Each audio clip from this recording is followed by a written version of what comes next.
Good morning and welcome. If you are living anywhere in the Chicago area, you know that we are in the middle of a spectacular weekend. Lots of sunshine, temperatures around 80 degrees, gentle breeze. So please, if you're experiencing the same weather, we've spent enough time being cooped up at home. Get out, feel the sun on your face, enjoy the beauty of God's creation. Our gospel today comes from the Gospel of John.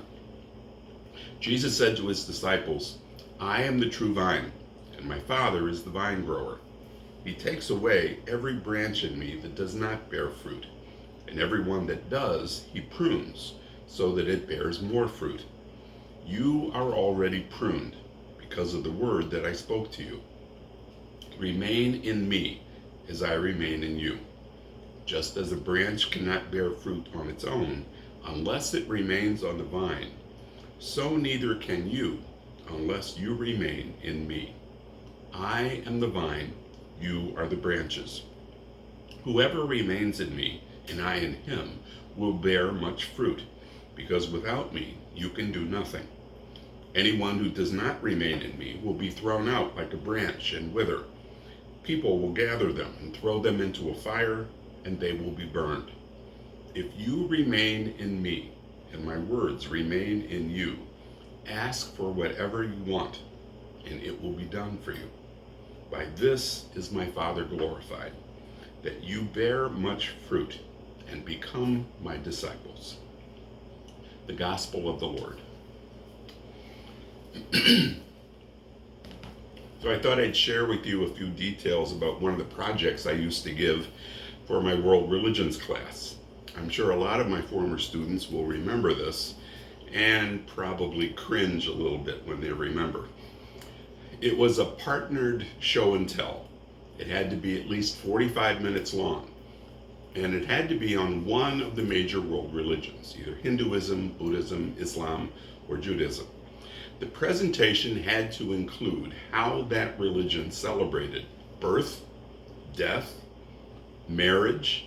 It had to include an all-class prayer experience in the style of that religion, and it also had to include the celebration of a feast day or a holy day. The presentations had to include the whole ceremony, including the prayers and the scripture as appropriate. To accomplish that, they had to make sure they understood how that religion uses things like food, song, dance, dress, art, and objects in its religious ceremonies. This was not your normal stand-up presentation or oral report. They weren't just explaining the ritual, they were transforming the room and themselves into an experience of that religion. They were acting out reverently and respectfully the complete religious ceremony. Props, costumes, dialogue, set, everything. It was a daunting task, to say the least. Unfortunately, some students did better than others. Some students tried to make their project as brief as possible, sometimes as little as 10 minutes. Some made it very clear they were not working as a group project. They were just doing their own thing without any kind of connection. But there were also projects that were just simply brilliant. Those students fully embraced the challenge, and they really did transform themselves and the classroom into an experience of that religion. They realized the value of teamwork. They realized they weren't working alone. They worked together. They connected together. I don't think today's gospel could be much clearer. Jesus is the vine, we are the branches. Jesus gives us life. God gives us life. And if we stay connected to him, we will remain alive and healthy. As long as we stay connected, he feeds us and nourishes us. That connection to the Eucharist is pretty obvious. We are spiritually nourished by his body and blood. The Eucharist sustains us, helps us to grow in our relationship with Jesus and with each other. Our role as branches is simple: to bear fruit. If we're being fed, then we have to grow in faith and in love. Otherwise, we cut ourselves off from the vine and from the other branches. It's not enough for us to just be alive, to go through the motions of religion. We must be fruitful. Our faith in God must deepen and flourish. This speaks to us of a connection, not just to Jesus, the vine, but also to each other, the branches. I've been watching this History Channel show called The American Farm. It's a documentary series following the life of 5 different families across the country, struggling to make a living from their farms. It's not a show full of warm fuzzies and rainbows.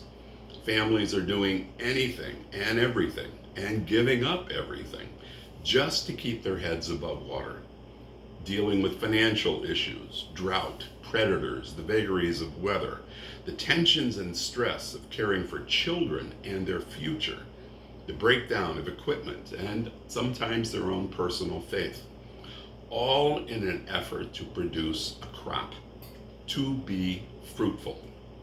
It's a reminder to us all that raising a crop, tending the vine, is not an easy life. Over the past 13 or 14 months, we've experienced long stretches of separation from the Eucharist and from Mass, and it has not been easy. But remember, as followers of Christ, we are always connected to the vine, Jesus, and we are also intimately connected to each other. Again, it's a connection of faith and love. We need to keep that connection in mind as we struggle to keep the faith, as we struggle to be faithful. We need to remind ourselves that we are not alone, that we are really all connected, always, to the vine and to each other. Jesus makes it very clear today. He is the vine, we are the branches. We are all connected. But to remain on the vine, it will take work, day in and day out, just like a farmer. And it also means not just work, but working together, like the students working on a project. Jesus calls each of us today to grow in faith and in service, to be fruitful. That should be a source of comfort, but it's also a challenge. Will it be difficult, even impossible sometimes? Will we stumble and fall? Yes, but Jesus has promised us, remain in me as I remain in you. God is present, not only among us, but within us. May our lives be fruitful for the glory of God and for the good of each other. Be well, be safe.